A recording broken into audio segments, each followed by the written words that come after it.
So good morning and welcome back to Classical Mechanics 1 at CMI. This is the 23rd meeting on 14 December, Tuesday, 14 December 2021. Regarding problem set 8, there were a few questions. The third question, you're only expected to calculate V squared upon C squared to estimate the size of relativistic effects. And in the first question about the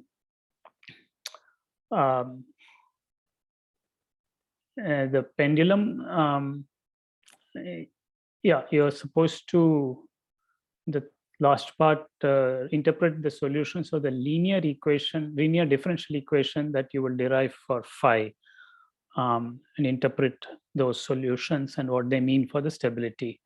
You don't need to write some very extensive report on that, but you do need to interpret the solution. Any questions about this assignment or otherwise?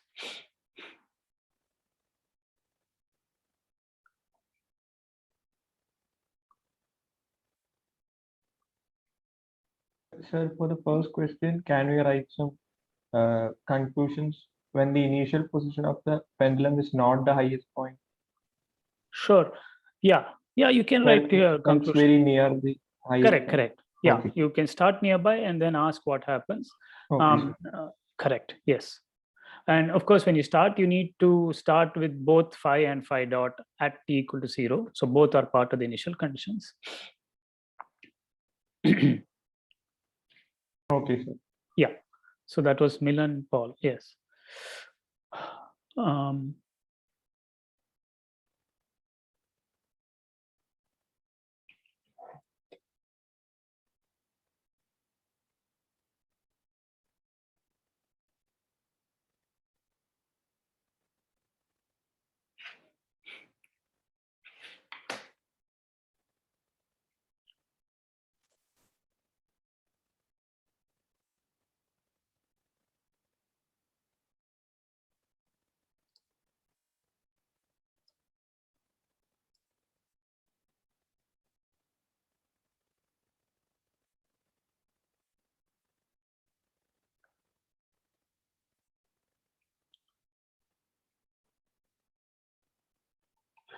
Okay, so last time we had begun our study of special relativity and special relativistic mechanics, which is relevant when relative to an inertial frame, the speeds of particles is small compared to that of light, or the speed of other observers, inertial observers, also small compared to that of light.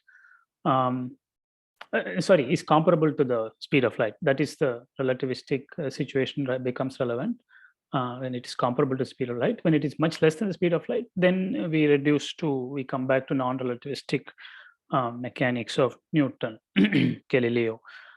And we had mentioned that special relativity as proposed by Albert Einstein in 1905 is based on a pair of postulates mainly, and one is the principle of relativity, which is the statement that a law of physics holds in one inertial frame if and only if it holds in any other inertial frame. So this in the context of mechanics had been proposed by Galileo. So Einstein postulated that it must apply to all laws of physics. Hello, sir. Yes, sir.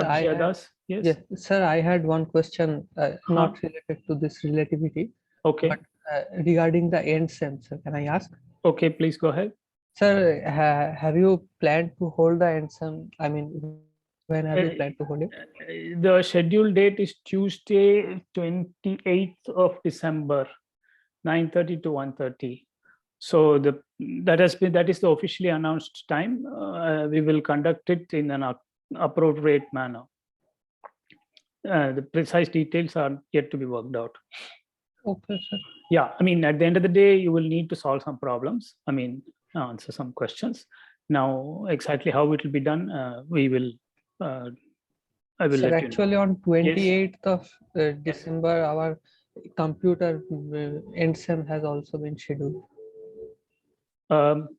Is that true? Well, according to the schedule that has been the official one, I think it is. Anyway, we will go by the official thing. Okay, sir. Okay. Yeah, perhaps it has not yet been fully, maybe the details have not yet been sorted out. If you're saying there's a clash, then that should be resolved.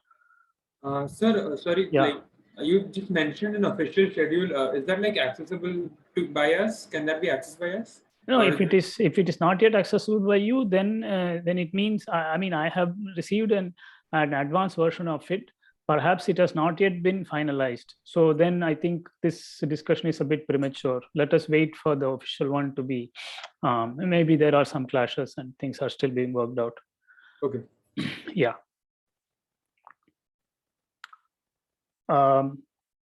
Okay, so Nilabja, yeah, let us wait to see. I mean, I don't know when your computer one is, and let us Okay, wait. sure, sir. Yeah. Okay, so the principle of relativity was one of the two postulates, and I emphasize that the principle of relativity doesn't say anything about the validity of Galilean transformation formulae.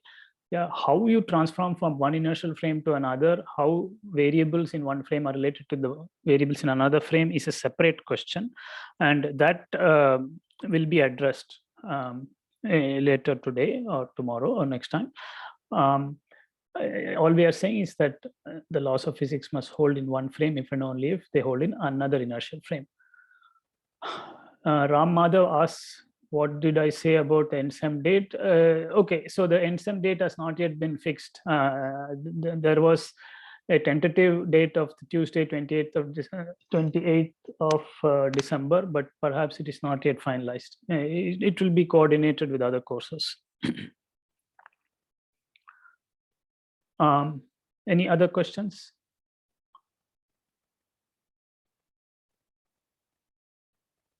All right. Excuse me, sir. Yes, Shubham Kumar, yes. Sir, this is just for the sake of clarification. Yes. So the relativity principle of Galileo. So like I wanted to know that the Galilean transformation we can only apply to the laws of mechanics, right? No, the Galilean transformation tells you the coordinates of an event in one frame, given the coordinates of the event in another frame. It can be applied to any non-relativistic context. So like, can we apply that transformation to like magnetic field forces, like that QV cross B? Yes, you can apply it to that.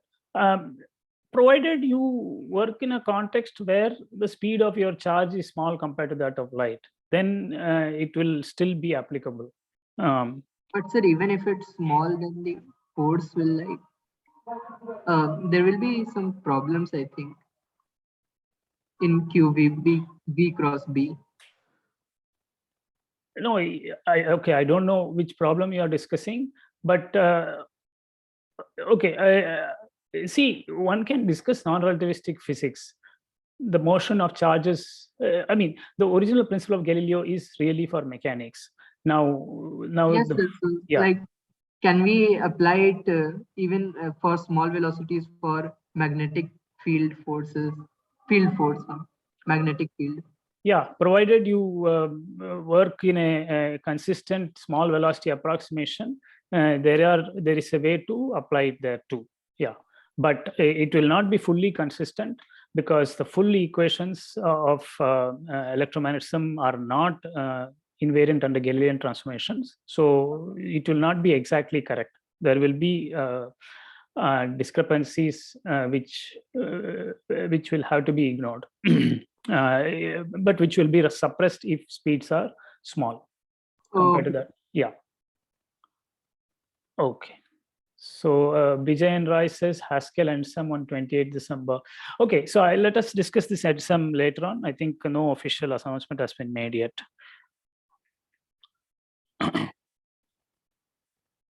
we will follow the overall pattern that the institute proposes.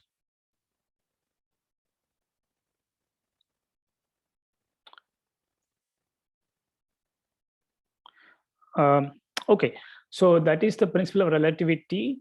In addition to that, Einstein's second postulate is that the speed of light in vacuum is the same constant c in all inertial reference frames. So this was the second postulate.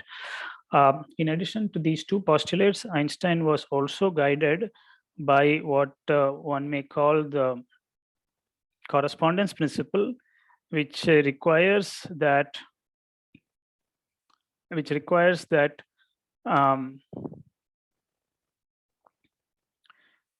the laws of relativity, relativistic mechanics, transformation between frames, all of these should reduce to those of Newton and Galileo when speeds are small compared to that of light. So this is a consistency requirement. We are not throwing out Newtonian mechanics completely. That should be valid in its domain of applicability. So Yes, Ripunjay, yes. yes, sir. So I just wanted to clarify that the reason Galilean transformation formulas are not applicable in special relativity is because the fundamental law, or like Newton's law, is being changed over here, right? The idea is still the same with respect to the Newton's law. The new transformations will be there, correct? Okay, let me clarify. The reason it doesn't work at the very heart is that it violates the constancy of speed of light. That is what we discussed previously. That is the incompatibility of Galilean transformation formulae with the constancy of speed of light. That is the reason we cannot maintain it. Now, that doesn't say anything about Newton's laws, first or second law for that matter. It is true that Newton's first law continues to hold in special relativity, and Newton's second law also holds in a suitably modified form. So they need to be modified slightly, but in spirit they continue to hold. What we mean by d by dt and so on has to be revised. Those laws have to be written in such a way that they are invariant under not Galilean transformations, but whatever replaces them, which are the Lorentz transformations. Is that this question you had? Yes, sir. And like in continuation to that, Yes. what exactly is it in the theory which basically makes the speed of light constant? As in, like, why is speed of light not constant in Newton's theory? As in, you get what I'm asking, right? No. In Newton's theory, speed of light is also constant. It is just infinity. It is that particular constant. In Einstein special relativity, it is a different constant, a finite constant. So, I mean, that is a tongue-in-cheek answer to you. So what the problem with Galilean transformations is that they don't respect a finite constant speed of light that is the same in all frames. That is what they don't respect. Newton in relativity is okay with an infinite speed of light, and it is infinite for everybody. I don't know if you are okay with that answer. Yes, sir. Yes, sir. Okay. Thank you, sir. Okay, fine. Newtonian mechanics doesn't make sense if you assume that speed of light is some finite constant. No, that will not work. Okay. So anyway, good questions. Then what we began discussing is after establishing the incompatibility of Galilean transformations with the finite constancy of the speed of light, we went on to some concepts concerning simultaneity and the synchronization of clocks. So I described to you the so-called radar method or radar scheme of synchronizing clocks. And we had two observers who basically are at rest relative to each other. This was the simplest possibility. And we explained how they could synchronize their clocks. Basically, A sends a light signal to B and is informed of the time at which B receives the time signal, receives a light signal by reflecting it back to A. So this vertical line is the world line of A. So this is the frame in which A is at rest. So this is the position variable. So A doesn't move. and neither does B move relative to A. So both their world lines are upward pointing straight lines. And light rays which travel at speed C will at a constant speed will therefore travel along a straight line here. And if we work in units where C is 1, then the spatial distance covered per unit time is 1 in those units. So this slope will be 1 or 45-degree angle. So that is why the shape of the light rays trajectories world lines are at 45 degrees in this manner. Of course, they could move rightward or leftward. That's why they can reflect and come back. Yeah, and A and B have identical clocks, but just that the clocks may not be synchronized. And by requiring that A's clock read a value TA plus delta, which equals TB, we can ensure that the two clocks are synchronized. So TA is the time on A's clock before any synchronization. And then the signal goes out and comes back, and the time on A's clock would have advanced. We call that TA plus 2 delta. Just 2 delta is whatever time it took to go and come back. Then since the outward and inward journeys took the same amount of time, the midpoint is at TA plus delta, and we simply declare that the clocks are synchronized if TA plus delta is equal to TB. So A's clock has to be reset to synchronize it. And this was the picture for any other event, not necessarily along either of their trajectories. And this is how they would determine the time of an arbitrary event E, again by the same radar method. Yeah, now let me go to the next step. I want to discuss what are called inertial coordinates. These are coordinates in an inertial frame that can be set up by an inertial observer. In this case, let us say observer A or maybe observer O, using the radar method. So the radar method can also be used by an inertial observer O. And of course, when we say an observer, we always mean an observer equipped with a clock and the ability to send and receive light signals. Yeah. So such an observer can set up an inertial coordinate system for events. And this was, outlined by Einstein, but the particular setup we are discussing is due to Milne. So basically, let us take the simple situation where we have a one-dimensional space. Yeah, so that we can call that the x direction. And that is this way, one-dimensional space. So that is a line. The observer is located somewhere, and the observer is at rest. So we are looking at the frame in which the observer, in the observer's frame. So in that frame, the observer is at rest. And various events can take place along this line. Yeah, so a person can yawn when they are sitting here at some instant of time. Yeah, and a crocodile can wake up at some point, at some instant of time, and so on. Yeah. So observer O wants to assign space-time coordinates to all these events. So how does this observer go about doing it? And the method is again using this radar idea. So let us see how it works.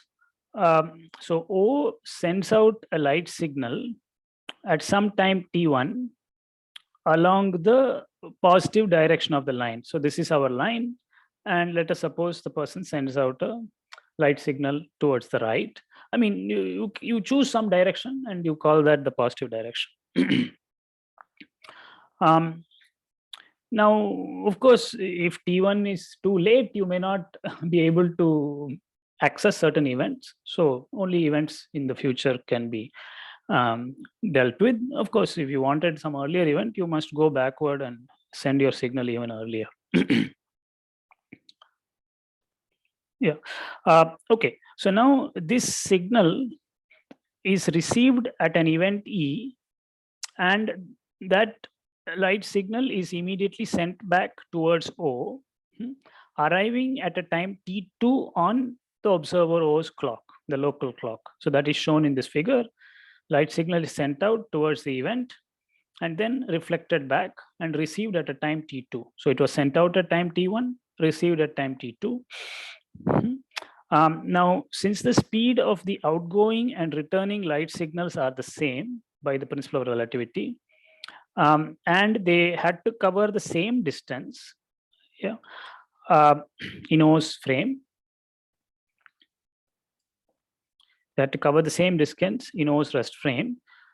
So O would declare that the event E prime on O's trajectory, on O's world line, at the time T1 plus T2 by 2 at O's location is simultaneous with E.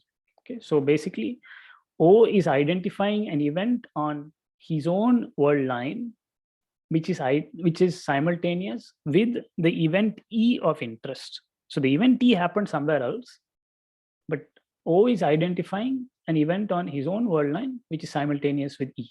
Now that event, due to the reasons just mentioned, happens at O's time on his clock given by 1/2 T1 plus T2. Okay, so the conclusion is that O assigns a time coordinate to the event E given by 1/2 T1 plus T2. Okay, so this is what we mean by setting up a coordinate system. You must tell what the time of a certain event is. Now, that's not enough. You must also tell what is the spatial coordinate of that event E. So for the same reason, O assigns a distance C times T2 minus T1 upon 2. So these two journeys took the same time.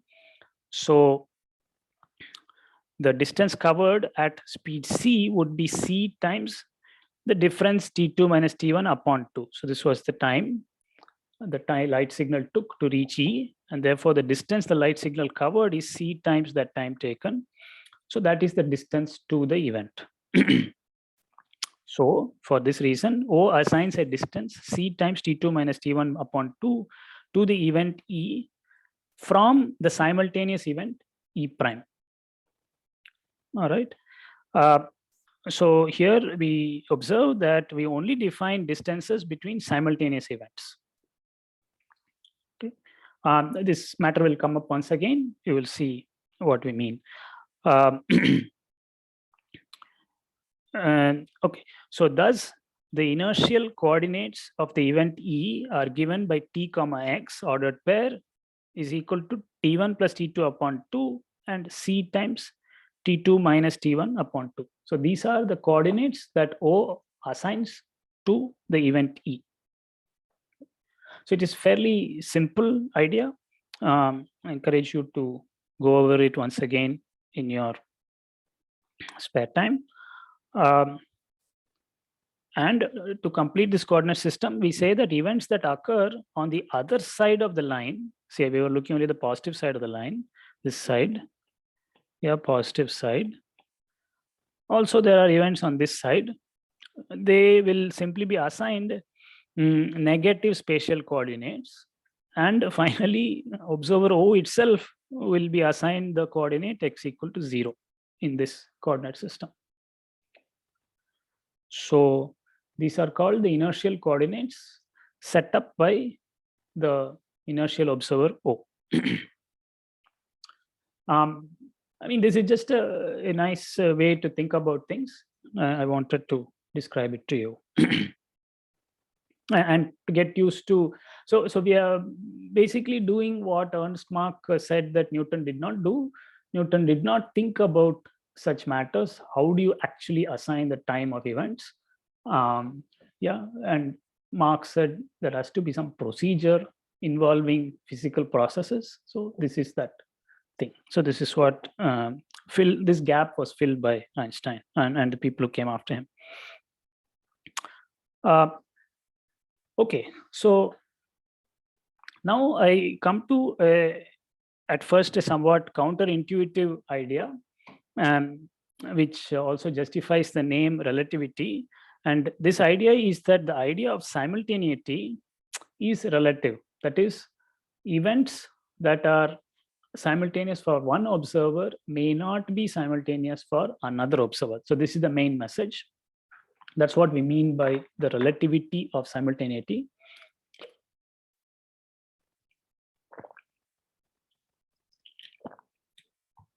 So let me explain this in a couple of ways through examples.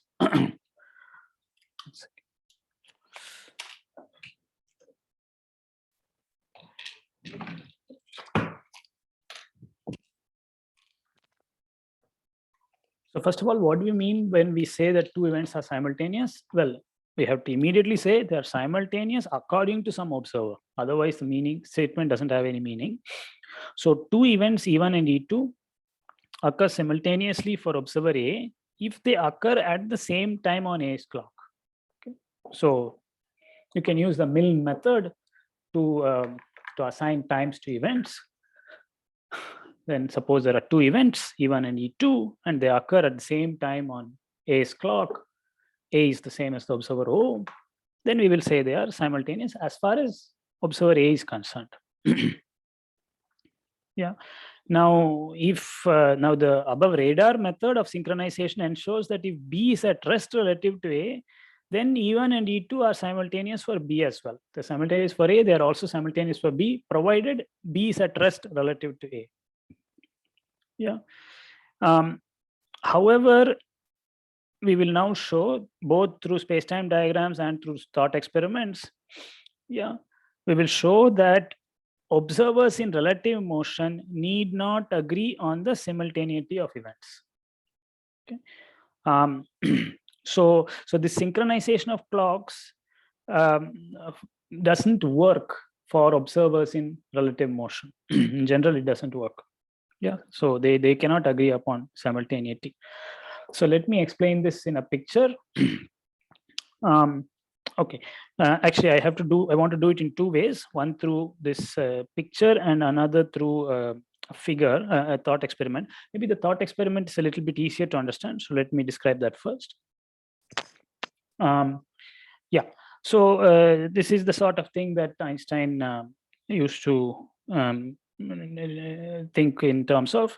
So let us suppose we have a guard standing in the middle of an empty railway wagon of length 2L. So this is our railway wagon. It is of length 2L in its rest frame. The guard is standing in the middle and switches on his lantern, sending out a light pulse in all directions. Of course, they must travel at the speed c. Now, in the rest frame of the wagon, the light pulse arrives simultaneously at the left and right ends A and B of the wagon. Yeah, and because the distance is the same and speed of light is the same in both directions, so this distance to B is covered in a time L upon C, and this distance to A is covered in a time L upon C. So according to the guard on the wagon, the light reaches the two ends simultaneously. All right. So okay, so much for the guard's frame. Now let us view these events. When I say these events, I mean the event of the guard switching on the lantern and the two events when the light reaches the ends of the wagon. Okay, so let us view these events from a frame that is moving to the right at speed v relative to the railway wagon. Okay, so suppose according to this new observer who may be standing in the railway station while the carriage is moving, while the wagon is moving. So according to the observer on the ground, yeah, so the observer on the ground relative to the railway wagon is moving to the right. So in that frame, the railway wagon would be moving to the left with speed v. Okay, so that's shown in the second figure. The wagon was originally here and has moved here. Okay, so the wagon is moving to the left according to the observer on the ground.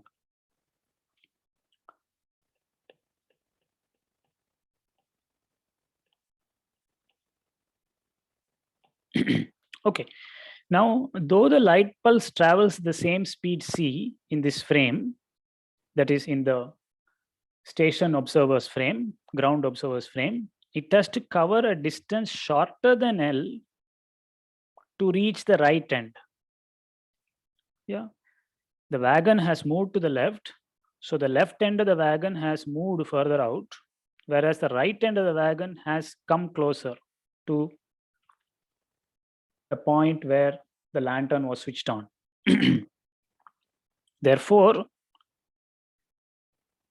in this frame, that is the ground frame, the light has to cover a distance shorter than L to reach the right end and a distance longer than L to reach the left end of the wagon. Therefore, in this frame, the pulse does not arrive simultaneously at the two ends of the wagon. Okay, so it's as simple as that.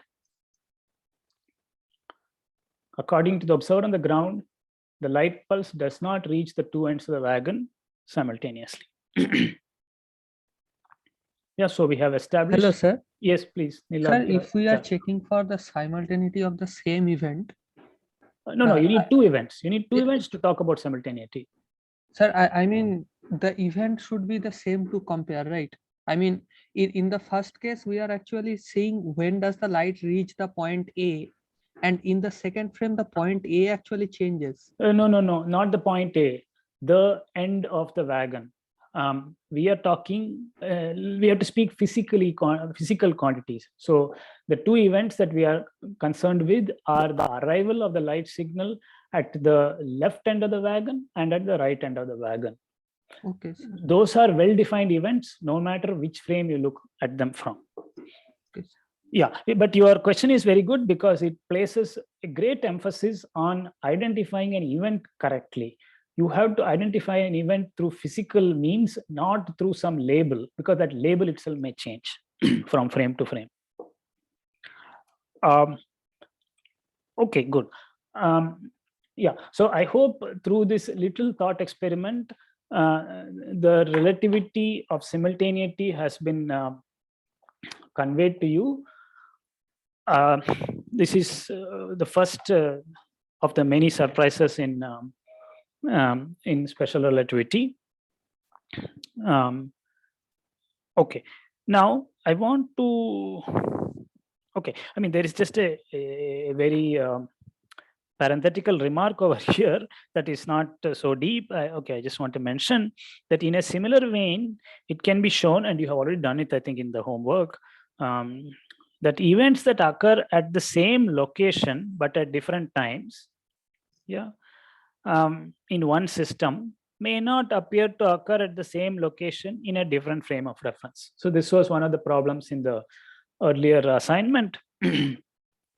And yeah, and I can just remind you what it was. For example, suppose a guard standing at rest in a moving railway wagon flashes his lantern at t equal to 0 and t equal to 1 according to his clock. So the guard is on the railway wagon, not moving on the railway, just standing on the or sitting on the railway wagon, and flashes his lantern at t equal to 0 and t equal to 1 according to his timepiece. Then both these events happened at the same location, namely at the middle of the wagon, according to the wagon's frame. But from the viewpoint of an observer on the ground, the two flashes happen at two different locations since the wagon moves during the time between the flashes. Okay, so but this is already valid in Galilean Newtonian relativity. You don't have to go to special relativity to notice this. But the relativity of simultaneity is a new feature of special relativity. Okay, so having given this thought experiment to, or it's a counter example to establish that simultaneity is a frame dependent concept, let me now convey the same thing, a similar idea, but through a space-time diagram. Let us try to understand this. Okay, so here we have two observers, A and B, but unlike before, they are in relative motion. Okay, so in A's rest frame, A's trajectory or world line is an upward pointing straight line. Okay, so this is in A's frame, we are drawing this. So A doesn't move in A's frame, and therefore A's world line is an upward pointing straight line. All right, now B is moving relative to A. So her world line, and let us suppose that B and A meet at some instant, at some place. Yeah, so B is walking on the road and A is standing at a point on the road. So B would meet A at some point of time. That event of meeting happens over here at a certain time on A's clock and B's clock, suppose. At a certain common location, they both meet. And then B goes on her way, continues towards the right. But suppose B is moving uniformly relative to A. Yeah, moves uniformly and uniformly at a speed less than the speed of light relative to A. Yeah, and therefore the world line of B would be inclined in this manner because B is proceeding to other locations as far as A is concerned. And since B is not going at the speed of light, but rather less than the speed of light, B would cover a lesser distance in unit time than light would cover. Okay, and therefore the world line of B is at an acute angle to A, to that of A, whereas light would be at 45 degrees to A. And if you are traveling faster than the speed of light, it would be at some obtuse angle, which we are not considering. So this is how we draw the world line of B. B is an observer who moves at a uniform velocity relative to A, and that uniform velocity is less than the speed of light. So any question about how we drew these two world lines?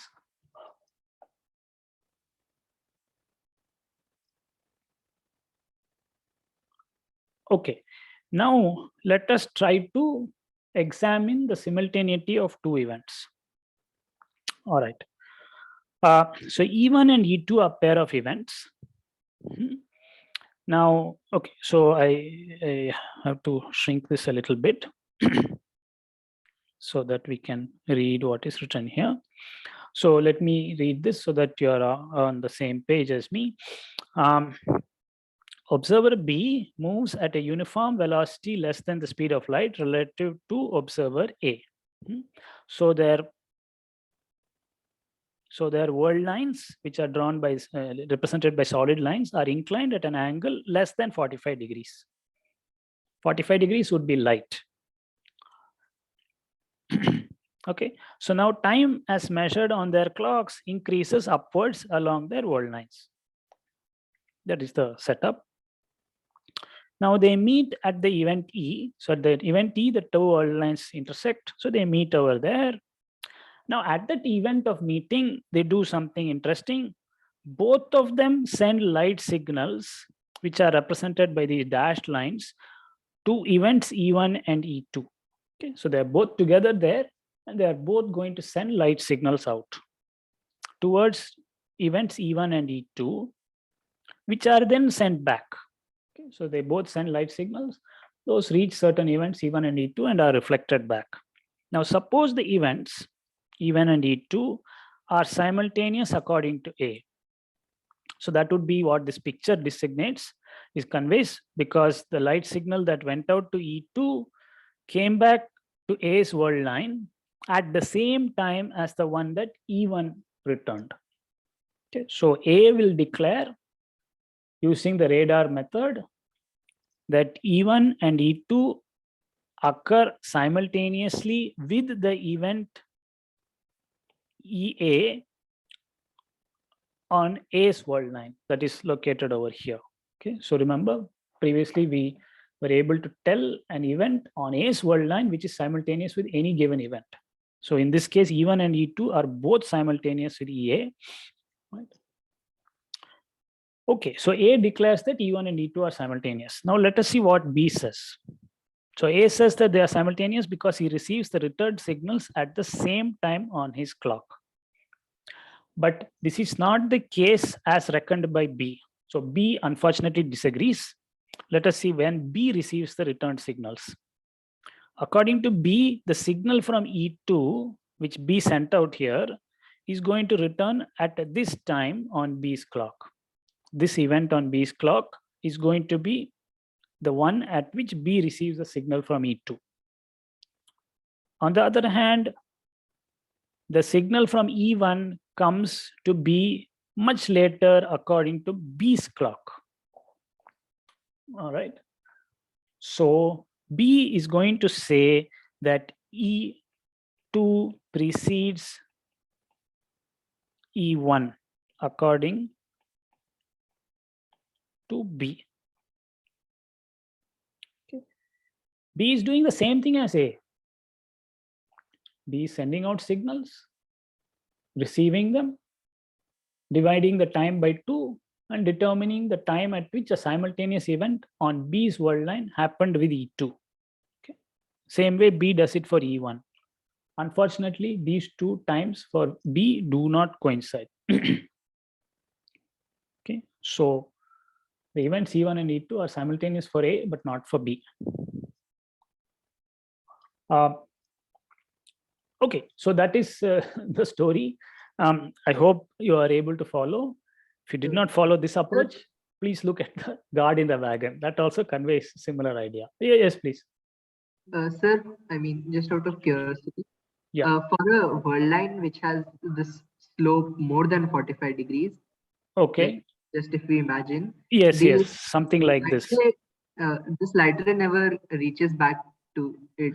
No, we cannot even call it a light ray. I mean, light travels at speed of light, which we are working here in units where C is 1. That's why I said 45 degrees. Yes, sir. Yes, go ahead. So that this trajectory, this world line is not that of light. It is some. Yes, sir. It is not of line, Right. not of light. Yes. Like for a random trajectory with more than Mhm. slope than 45 degree, he sends out a light ray, and it never like reaches back to it. So does that mean that E2 never happens for that particular trajectory? Like, it's just a hypothetical question. No, I haven't quite followed the question, but I mean, the long and short of it is that we are not aware of any scheme by which A can send a signal that has such a world line. In other words, we don't have access to particles that travel faster than the speed of light. I think that is what you are asking, whether you can have such a world line at all. The answer is no. No, sir. I mean, like if B travels with speed more than of light, like hypothetically. Like, okay, fine. Yeah. And then B sends out a signal. Then how it like never goes back to B, right? Okay. All right. Okay. So you were saying that B's world line, this is some kind of B's world line, or let me call it B prime's world line or something. Yes. Okay, so B prime is some kind of superluminal observer, and you're asking about what kind of light signals B prime can send out. Okay. Is that roughly what you're asking? Yes, sir. I mean, like I was asking, like from seeing it, I think like B prime never observes E2. Like in that frame, E2 never happens. I think that yeah. was. Okay, you may be right. I should draw this carefully. You may be right that. Okay. See, I haven't yet discussed causality, but these matters will come up in that context. Yeah, there are certain events that are causally connected to an observer, that is, to which the observer can communicate or receive communications from. There are certain events which certain observers simply cannot access. And so you are quite right. There are events which certain observers cannot access. Which ordinary observers who travel less than the speed of light You are now going to the opposite situation where you're looking at an observer who is traveling faster than the speed of light and asking whether he can access certain events that we can access. I think it is true that they also cannot access what you say sounds reasonable. I mean, I would have to draw it carefully and examine. Yeah, so okay, so I haven't looked at it carefully or understood exactly what your figure looks like, but I tend to agree with you.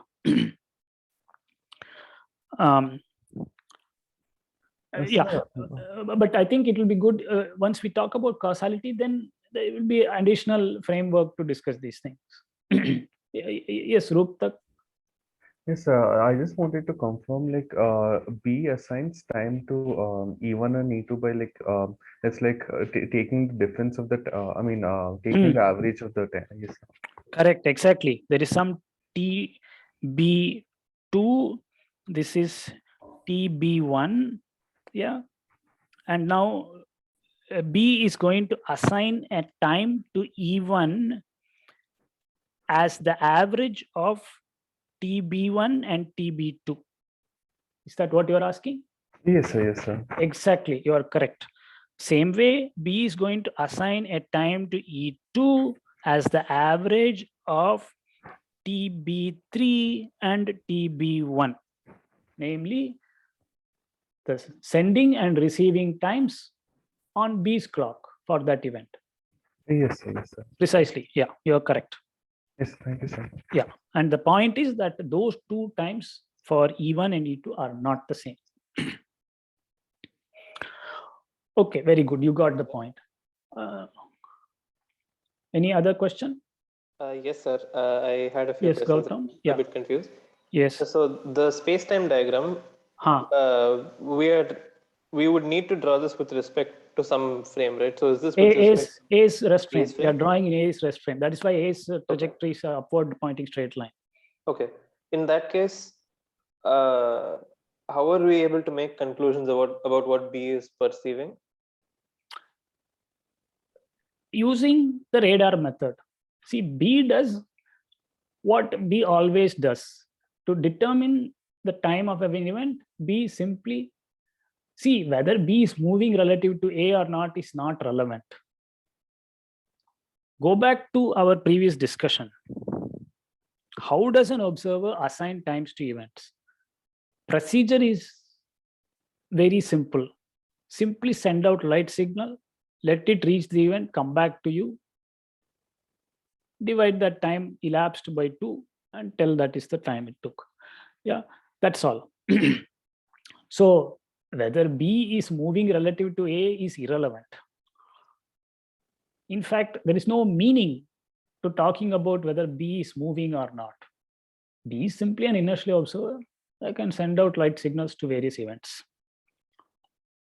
Gautam, can you expand on your question or? Yes, sir. I think my confusion is that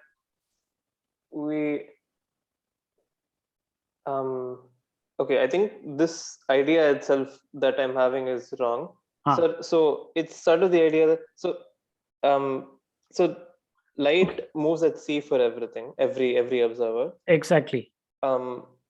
So wouldn't it make some sort of, yes, sir? Yeah. See, an event is simply something that happens somewhere at some instant. All right. We are not talking about the motion of that event or anything of that sort. B is simply an observer. B is, according to B, B is located somewhere. Yeah. In B's rest frame, B doesn't move anywhere. B is free to be sending out light signals all the time. They will go and reach various events all over the place and come back to B.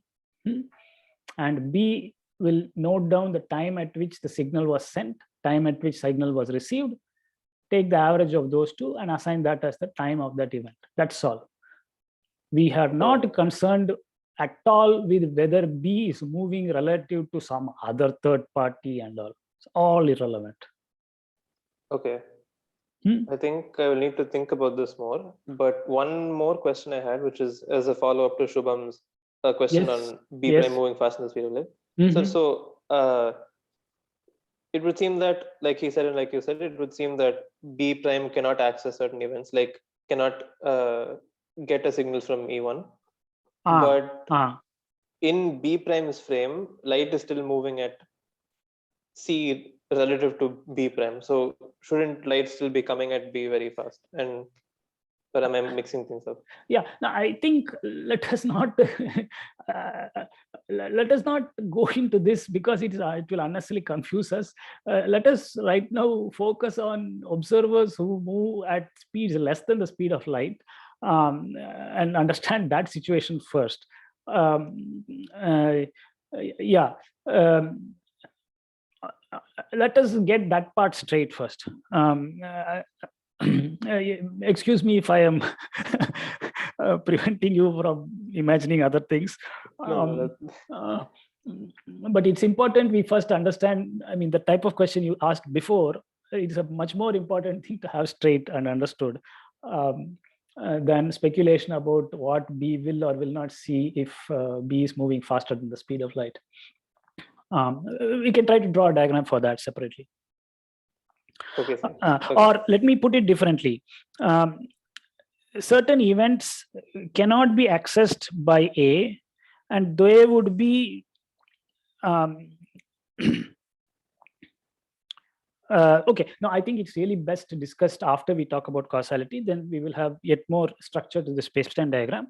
And at that stage, let us look at this once again. Okay, sir. Yeah. Thank you, yeah. sir. But any other question right now? Not from me right now, okay. sir. I'll any think about other this students? Yeah. Yeah. I think your first question is very pertinent, and it is your confusion mainly arises because this line looks a bit oblique, but that's because it's being drawn in A's frame. According to B, in B's frame, B's whole line is simply vertical. Yeah, and the process that B is following is very straightforward. Send light signals, receive them, make the average time calculation. That's all. Compared to such events that way. So somebody else was asking, Shashwat, Asthana, yes? Sir, can you explain the a man on the wagon once again? Yes. That is a good question. Man on the wagon is a very, very important example worth understanding and having good control over. Even before one addresses space-time diagrams, because this is how Einstein started to think.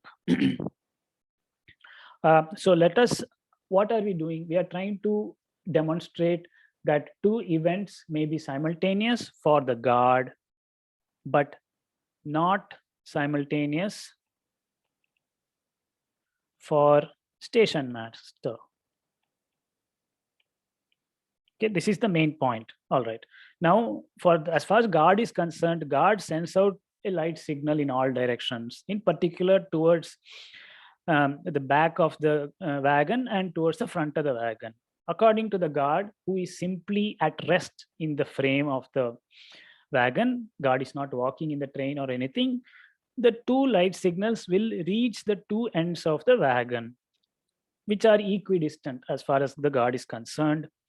The two events we are concerned with is the arrival of the light signal at the back of the train and in the front of the train. According to guard, they occur simultaneously because the back and front of the wagon are at the same distance because guard is standing in the middle of the wagon. Those two time of travel are given by L upon C, each of them. So Shashwat, are you okay with this frames yes, sir. Study? Okay, now let us proceed to the station master's frame. In the station master's frame, the train is moving. Let us say the train is moving to the left.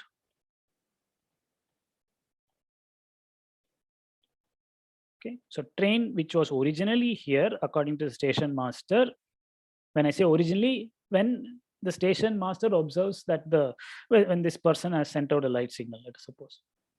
Then after some time, the train has moved to the left, and the left end of the wagon has reached this location according to station master.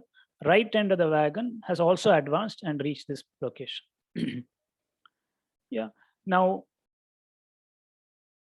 the light is traveling this way to reach the right end, and light is traveling this way to reach the left end. According to the station master, the right end of the wagon has advanced, reducing the distance that the light has to travel to reach it. Therefore, according to the station master, light takes a shorter duration to reach the right end of the wagon, which has reached this location. On the other hand, the left end of the wagon has moved more to the left, and therefore the light has to cover a greater distance, will therefore take longer time. Therefore, the arrival times at the left and right ends of the wagon are not the same according to the station master. Yes, sir. Got understood. Okay, very good. Yeah. Okay, so I encourage you to read this once again and think of it yourself also. Yeah, and of course I made some assumptions that the speed is so, I mean, the wagon doesn't pass the, yeah, I mean, my picture is made in such a way that the right end of the wagon has not, has only reached up to here. Okay, no, actually there is no, I'm sorry, I take that back. The picture is fairly representative. Anyway, I encourage you to read this once again and convince yourself also that the arrival times at the two ends of the wagon are not the same according to the station master. Okay, any other questions? So how exactly did light come into the picture? Because we are, so the way we assign times to events is using light signals.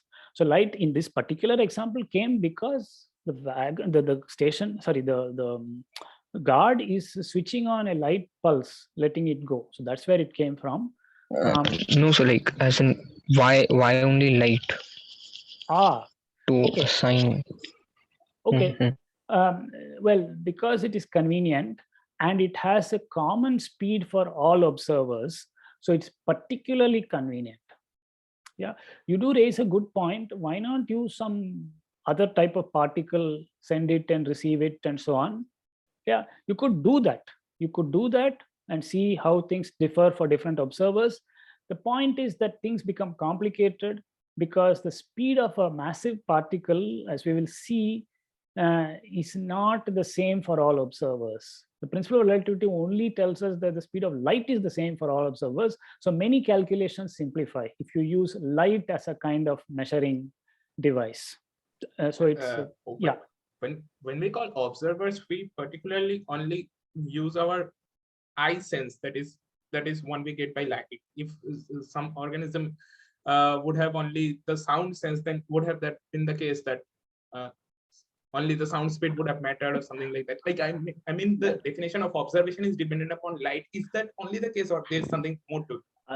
Okay, no, you do raise a good point. We are able to perceive light, so we use light. Yeah, but no, I think this can be done even by blind people. They just need to use some scientific devices, which can send and receive light.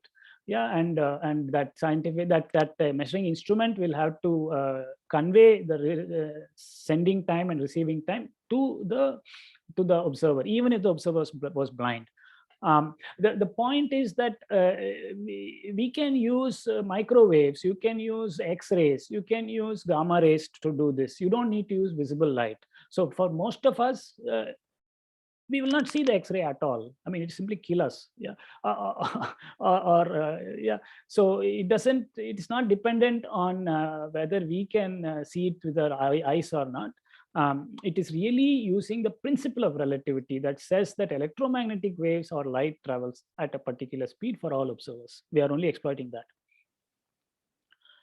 If you had observers who simply could not measure this, receive and send light signals, that kind of observer will unfortunately be very much challenged to study relativity. That set of observer is at a great disadvantage.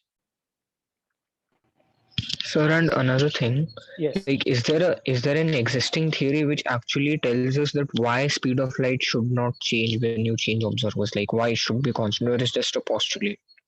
An experimental fact. It is an experimental fact. Okay, so we do not have, we create a theory in which this is accommodated. The history went in a slightly different way, that a theory for electromagnetism was created, and lo and behold, in that theory, it turned out that light was an electromagnetic wave and happened to have the light speed which was independent of observer, and same for all frames.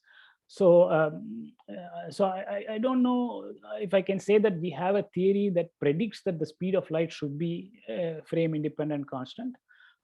Such a theory already exists. It's a Maxwell's equation. So to some extent, that is already there. But finally, it comes down to an experimental fact.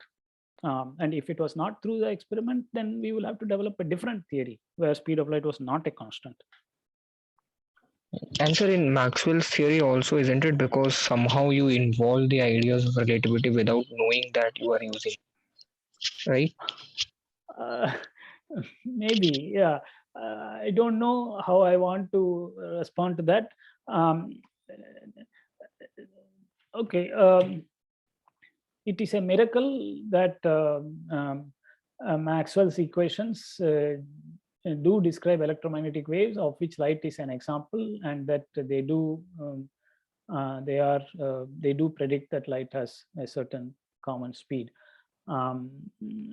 Yeah, so no, the historical thing is complete the opposite. Nobody knew about relativity. They just knew about how charges affect each other, how magnetic fields affect currents, and so on. And they built a theory for that. And the output of that theory was that there are waves which travel at this fixed speed. That's how it happened. And the remarkable thing is that nobody knew that Maxwell's equations have this property at all. It was discovered only after special relativity. That Maxwell's equations are Lorentz invariant was only understood even after special relativity. So the history is quite peculiar. Maxwell did not know that Maxwell's equations are Lorentz invariant. Lorentz transformations had not even been invented till the 20th century. Yeah, I mean, yes, sir. Yeah, so the Einstein was born in the same year in which Maxwell died. So yeah. Okay, so thank you. Okay, anyway, I think you have asked a good point, but yeah, to the extent possible, I have commented on that. Any other questions? Okay. All right. Let us now proceed then to what I said, Lorentz transformations. That is the missing link right now. That is, we wish to relate coordinates of an event as observed in two inertial frames in uniform relative motion. This is the objective. Yeah. Galilean transformations do not do the job. So let me remind you what Galilean transformations are. I think if I have not written it here, let me remind you. So Galilean transformations relate the coordinates of an event t, x, y, z, or t comma r in one frame S to that in another frame where they are denoted t prime comma r prime. Now the two frames S prime moves at speed v relative to S along x. Suppose that is the setup. Then we will say that t prime is equal to t according to Galileo. Times are absolute. They are the same according to Newton. And y prime is equal to y, z prime equal to z, but x prime is equal to x minus vt. Yeah, I'm sorry. X prime is equal to x minus vt, provided s and s prime coincide at t equal to t prime equal to 0. Suppose the origins coincide, the axes coincide at t equal to t prime equal to 0.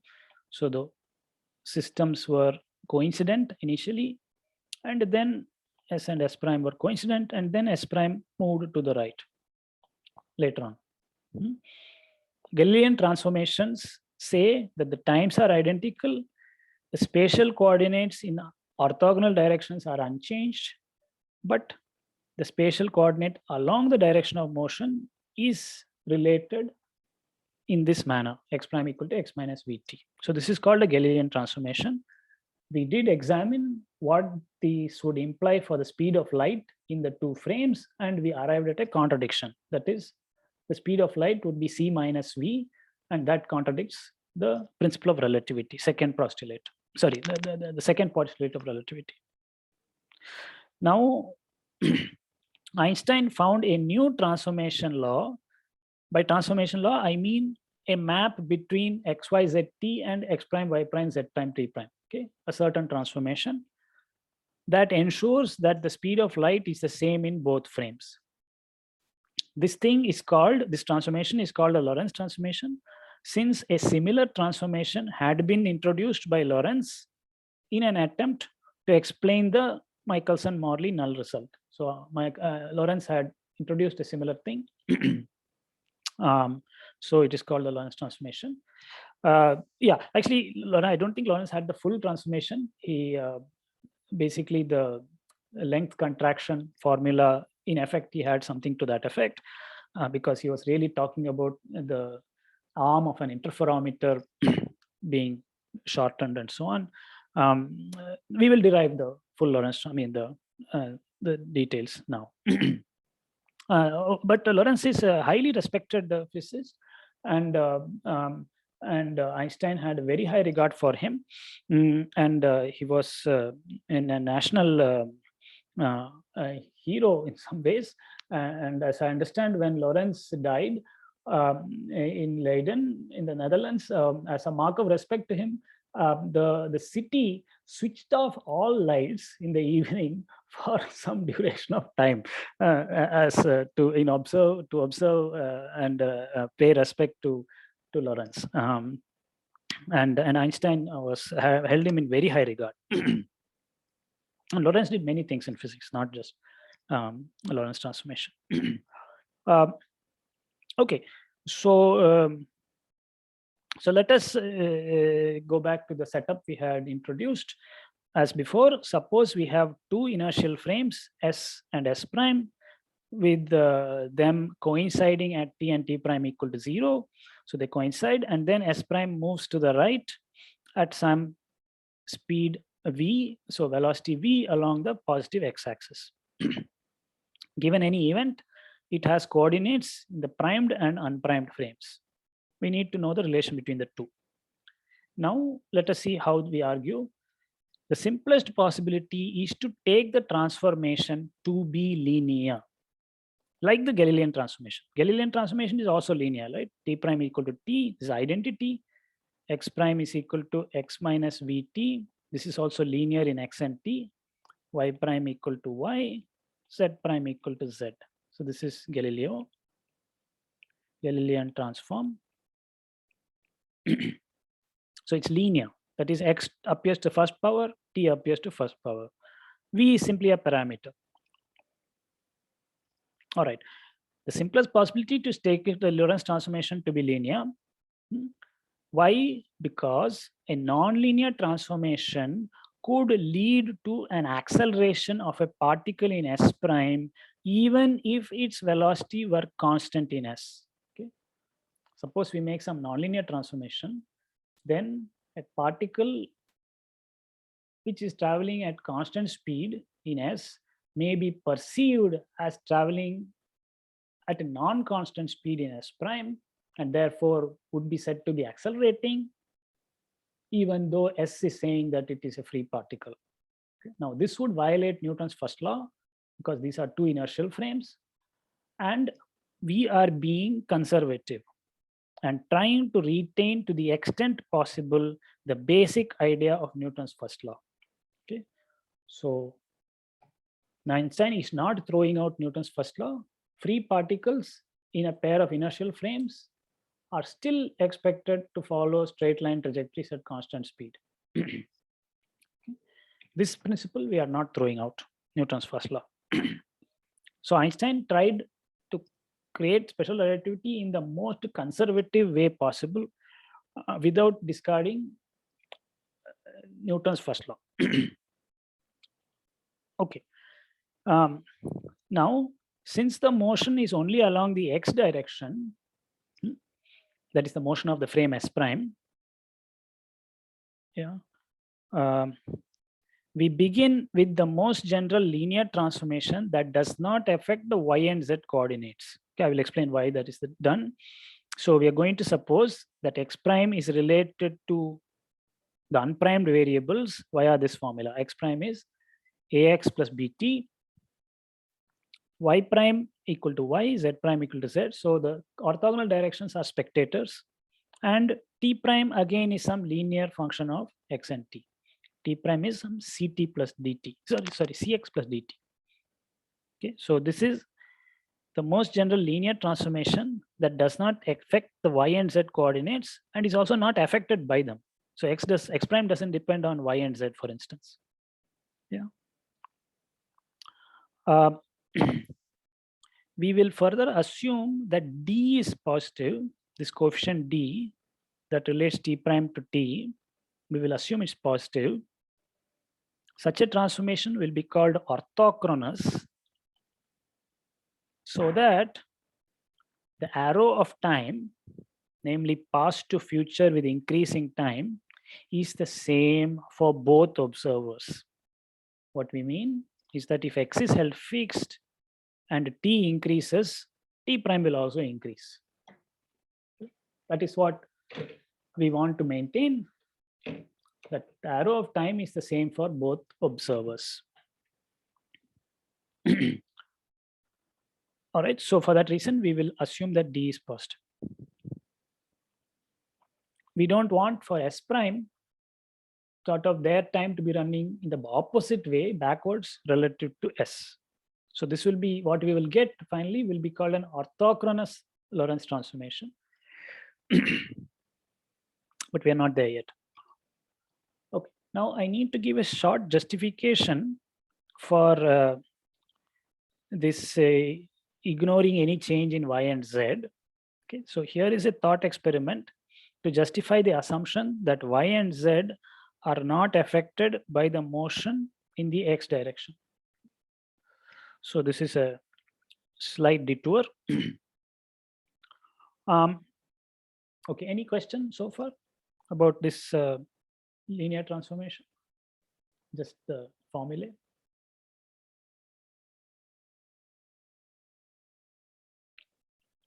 Okay, let me come to this thought experiment.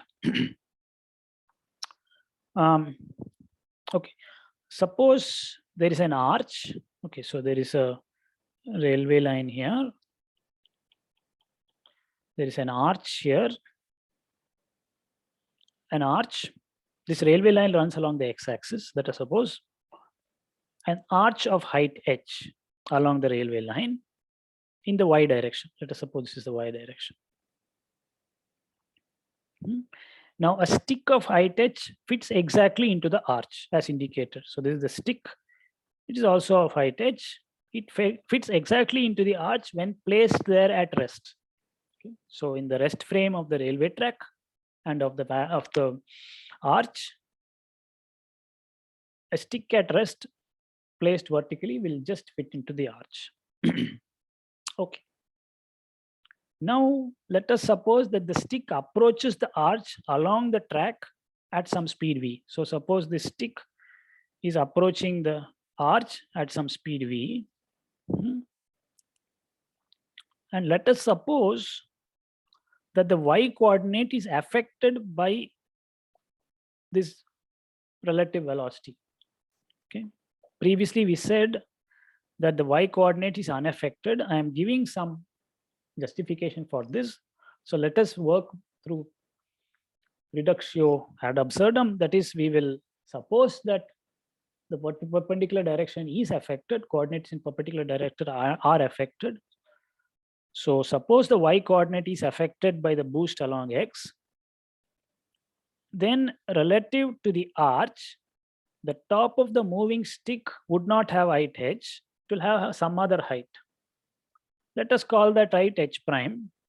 And for definiteness, let us suppose that h prime is greater than h. Similar argument can be made when h prime is less than h. So let us suppose that the moving stick, the stick is moving along x at velocity v, but its height somehow looks to be more than the height of the arch according to the railway track frame. Then from the rest frame of the arch, the moving stick cannot pass through. Okay, that is what the arch would say. I cannot admit this stick. However, viewed from the frame of the stick, the arch would approach the stick at the same speed v. Okay. We go now to the frame of the stick.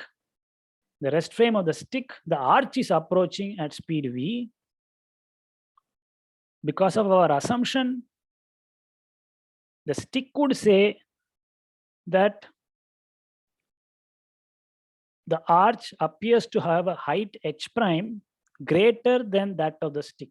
Okay. They're using exactly the same reasoning to say that since the arch is approaching the stick, the arch must now have a different height, a height h prime greater than that of the stick, allowing the stick to pass through the arch. Okay. We have viewed the same process through the eyes of the two different observers. Now, these two conclusions contradict each other. Thus, we must have h equal to h prime. Okay, you have to do a similar argument when h prime is less than h, you'll get a similar thing. and therefore, after doing that, one concludes that h prime must be equal to h. In other words, dimensions perpendicular to the direction of motion are not affected by the Lorentz transformation. Whatever this Lorentz transformation is, it must not affect directions perpendicular to the direction of motion. So this is our little thought experiment to justify these two formulae. Okay, all right, I'm now out of time. So we will continue next time. What is our aim here on? It is to somehow fix the constants A, B, C, D, yeah, which could depend on the velocity of the relative velocity between the frames. Somehow we have to fix these constants so that once we fix them, we will have our Lorentz transformation. Okay, so we are going to do that by comparing the coordinates of certain distinguished events when you view them from both the frames, and also by requiring that the speed of light is the same in both frames. So anyway, I will go over this once again next time. That is our objective to be done on Thursday. Okay, so that is all we have time for today. Any questions right now?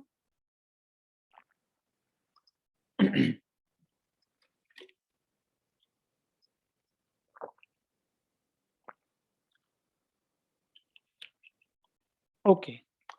So regarding the homework on assignment 8, I have updated the problem sheet just with some clarifications, mentioning that in the third problem, you only need to compute v squared upon c squared. That is all you are expected to do. And in the first problem, you have to give a qualitative reasoning and implications for the solution for the linear differential equation for phi. So those who have attempted it will know what I'm talking about. But anyway, I have updated the problem sheet based on some queries from various students. Okay, so let us stop here then. I wish you a good afternoon and have a nice lunch. Sorry, sir. Yes, please. Yeah. Sir, at the start of the lecture, I spoke to you about the notes. You said we'll talk at the end of the lecture. Okay, so that let us have our conversation separately. I will. Please just. Do you want me to send you a mail? Yes. Could you please send me an email? Then. Yeah. Okay. Sir, I'll send you an email. All right. Okay. Any other questions? Okay. If not. Thank you for joining, and we will meet on Thursday morning. Thank you, sir. Thank you. Thank you, sir. Thank you. Thank you, sir. Yes. Thank you. Yeah, thank you very much. Thank you, sir. Yes, you are welcome.